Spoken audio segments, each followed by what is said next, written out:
வணக்கம். இந்த நேரத்திற்கான தலைப்புச் செய்திகளை பார்க்கலாம். பிரதமர் நரேந்திர மோடிக்கு பிறந்தநாள் வாழ்த்து தெரிவித்த முதலமைச்சர் மு.க. ஸ்டாலின், நல்ல ஆரோக்கியத்துடனும் நீண்ட ஆயுளுடனும் வாழ வாழ்த்துக்கள் என எக்ஸ் தளத்தில் பதிவு.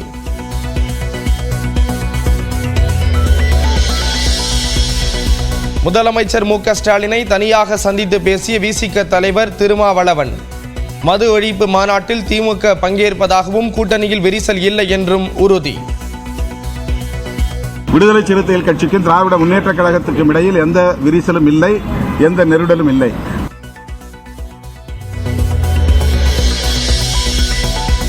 தமிழ்நாட்டில் கோயில்களை பக்தர்கள் நிர்வகிக்க வேண்டும். நியூஸ் 18 குழும நிகழ்ச்சியில் பேசிய மத்திய நிதியமைச்சர் நிர்மலா சீதாராமன் வலியுறுத்தல். மேற்கு வங்கத்தில் முதலமைச்சர் மமதா பானர்ஜியை சந்தித்து பேசிய இளநிலை மருத்துவர்கள். கொல்கத்தா காவல் ஆணையர், துணை ஆணையர் உள்ளிட்டோரை பணியிட மாற்றம் செய்ய முதலமைச்சர் ஒப்புதல்.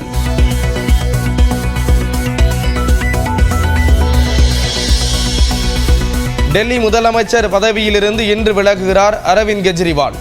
புதிய முதலமைச்சரை தேர்வு செய்ய காலை 11 மணிக்கு எம்எல்ஏக்கள் கூட்டம்.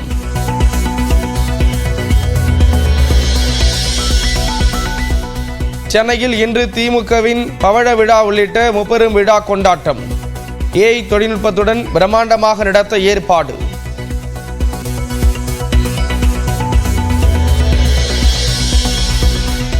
கட்டண உயர்வை கண்டித்து சுங்கச்சாவடிகளை முற்றுகையிட்ட மனிதநேய மக்கள் கட்சியினர். பரனூர் சுங்கச்சாவடியில் கண்ணாடி உடைக்கப்பட்டதுடன் காவல்துறை வாகனம் மீது தாக்குதல்.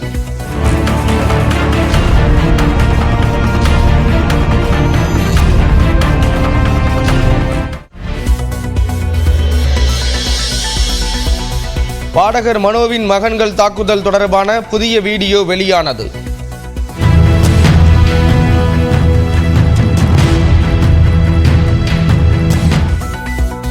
தலைமறைவாக உள்ள மகன்கள் திரும்ப வேண்டும் என மனோவின் மனைவி வேண்டுகோள். என் 2 பசங்க எங்கே இருக்காங்கன்னு உண்மையே தெரிய மாட்டேது. அவங்க ரொம்ப மன வளர்ச்சியில் இருக்காங்க. அவங்க என் கண்ணு முன்னாடி வரலன்னா என்னால் தாங்க முடியாது. எங்களுக்கு நியாயம் பண்ணுங்க. தமிழ்நாட்டில் 13 இடங்களில் 100 டிகிரி ஃபாரன்ஹீட்டை தாண்டி பதிவான வெப்பம். இன்றும் 4 டிகிரி செல்சியஸ் வரை கூடுதலாக வெப்பம் பதிவாகும் என வானிலை மையம் கணிப்பு. தமிழ்நாட்டில் நேற்று 12 இடங்களில் 100 டிகிரி ஃபாரன்ஹீட் அளவுக்கு வெப்பம் பதிவான நிலையில் சில மாவட்டங்களில் இன்றும் வெப்பநிலை அதிகரிக்க வாய்ப்பிருப்பதாக வானிலை மையம் தெரிவித்துள்ளது.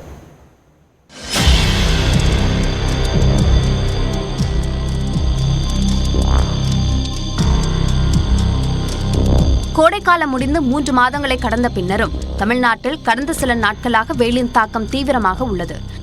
தமிழ்நாட்டில் 13 இடங்களில் நேற்று 100 டிகிரி ஃபாரன்ஹீட்டை தாண்டி வெப்பம் பதிவானது. அதிகபட்சமாக மதுரை விமான நிலையத்தில் 104.54 டிகிரி ஃபாரன்ஹீட் வெப்பமும், நாகை, தஞ்சை, ஈரோடு ஆகிய பகுதிகளில் தலா 102 டிகிரி ஃபாரன்ஹீட்டும் பதிவானது. சென்னையில் 101 டிகிரி ஃபாரன்ஹீட் வெப்பம் பதிவானது. இந்த நிலையில் மேற்கு திசை காற்றின் வேக மாறுபாடு காரணமாக வரும் 22ஆம் தேதி வரை தமிழ்நாட்டில் ஓரிரு இடங்களிலும், புதுச்சேரி மற்றும் காரைக்காலில் மிதமான மழை பெய்ய வாய்ப்புள்ளதாகவும் வானிலை ஆய்வு மையம் கூறியுள்ளது. அதேவேளையில் தமிழ்நாட்டில் இன்றும் ஒரு சில இடங்களில் 4 டிகிரி செல்சியஸ் வரை இயல்பை விட அதிகமாக வெப்பநிலை இருக்கக்கூடும் என்று கணித்துள்ளது.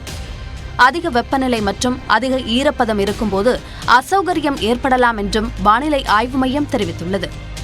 சென்னையில் ஒரு சில இடங்களில் மிதமான மழைக்கு வாய்ப்புள்ளதாக கூறிய வானிலை ஆய்வு மையம், அதிகபட்ச வெப்பநிலை 38 டிகிரி செல்சியஸை ஒட்டியும் குறைந்தபட்ச வெப்பநிலை 29 டிகிரி செல்சியஸை ஒட்டியும் இருக்கக்கூடும் என தெரிவித்துள்ளது.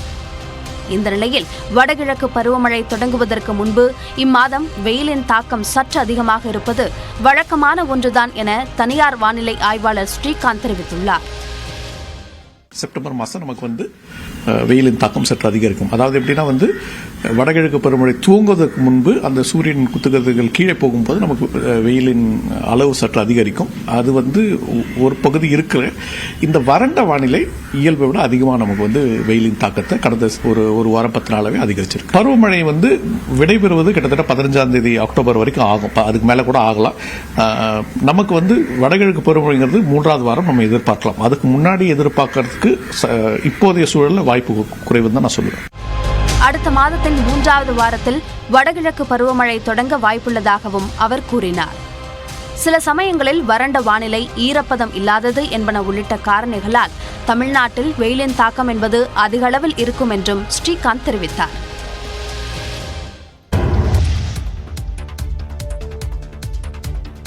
சென்னை YMCA மைதானத்தில் திமுக பவள விழா மற்றும் முப்பெரும் விழா இன்று கொண்டாடப்படுகிறது. திமுக சார்பில் ஆண்டுதோறும் அண்ணா பிறந்த நாள், திமுக உருவான நாள், பெரியார் பிறந்த நாள் ஆகிய மூன்றையும் இணைத்து முப்பெரும் விழா கொண்டாடப்பட்டு வருகிறது.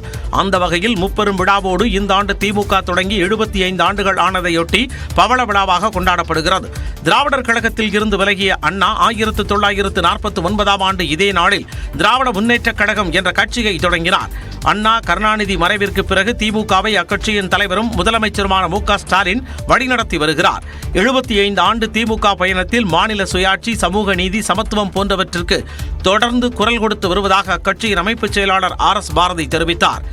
துவக்கப்பட்ட நாளிலிருந்து இன்று வரையில் ஒரே லட்சியத்தோடு வாழ்கிற கட்சி, ஒரே கொடிய ஒரு சின்னத்தில் 1957 உதயசூரில் போட்டியிட்ட திமுக இன்று வரையில் உதயசூரில் போட்டியிடுகிறது. வேற எந்த அரசியல் கட்சிக்கு அந்த பெருமை கிடையாது. ஆக பவள விழா காணுகிற திமுகவுக்கு இது போன்ற பல பெருமைகள், சரித்திரம் புகழ் வாய்ந்த நிகழ்வுகளாக இருக்கிறது. இந்த நிலையில் AI தொழில்நுட்ப வசதியுடன் திமுக பவள விழாவை சிறப்பிக்க ஏற்பாடு செய்யப்பட்டுள்ளது. வெள்ளி விழா, பொன் விழா, பவள விழா கொண்டாட்டத்தின் போதெல்லாம் திமுக ஆட்சி அதிகாரத்தில் பயணிப்பதாக அரசியல் வட்டாரங்கள் தெரிவித்துள்ளன. திமுக பவள விழாவில் AI தொழில்நுட்பம் மூலம் மறைந்த கருணாநிதி முதலமைச்சர் மு.க. ஸ்டாலினை வாழ்த்தி சிறப்புரையாற்ற இருப்பதாக அமைச்சர் மா. சுப்பிரமணியன் தெரிவித்துள்ளார். சென்னை நந்தனத்தில் விழா ஏற்பாட்டிற்கான இறுதிக்கட்ட பணிகளை அமைச்சர் ஆய்வு செய்தார். கோட்டை முகப்பு, பந்தல், விழா மேடை, இருக்கைகள், பிரம்மாண்ட திரைகள், வாகன வசதி உள்ளிட்டவற்றை பார்வையிட்டார். பின்னர் செய்தியாளர்களிடம் பேசிய அமைச்சர் மா. சுப்பிரமணியன் திமுக பவள விழாவில் 1 லட்சம்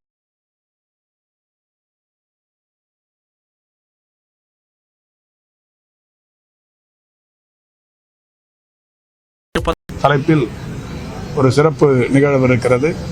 நம்முடைய முத்துவேல் கருணாநிதி ஸ்டாலின் அவர்களை தகவல் தொழில்நுட்ப வளர்ச்சியில் அதீத பங்கு என்கின்ற வகையில் முத்தமிழறிஞர் கலைஞர் அவர்கள் வாழ்த்தி உரையாற்றவிருக்கிறார்.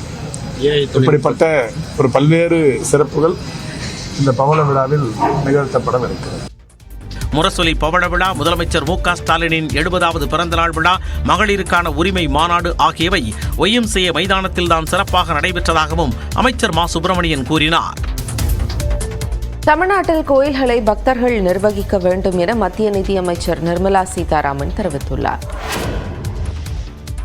நிதி நிலைமையை பொறுத்தே மாநில அரசுகள் இலவசங்களை அறிவிக்க வேண்டும் என மத்திய நிதியமைச்சர் நிர்மலா சீதாராமன் அறிவுரை வழங்கியுள்ளார்.